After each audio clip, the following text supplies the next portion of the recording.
talaga, no? Nakakaloka. Hinahatid mo pala siya sa school minsan at sinusundo. Isang beses, sinundo. Co-ed doon, di ba, sa school nyo? May mga friends kang boys?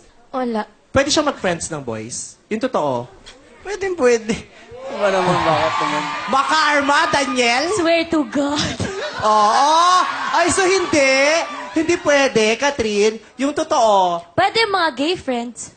Oh, so hindi pwedeng straight na boys? Hindi rin ako. Hindi ka pwedeng bumarkada sa lalaki? Hindi rin ako. Hindi ka pwedeng makipagkaibigan? Hindi ka pwedeng makitang lumalabas may kasama mga lalaki? Hindi pwede! Hindi.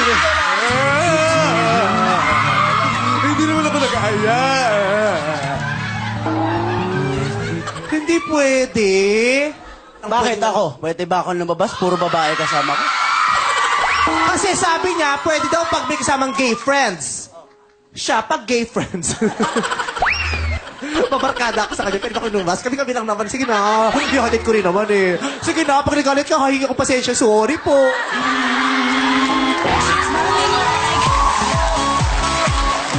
Ang haba nung sa akin. So,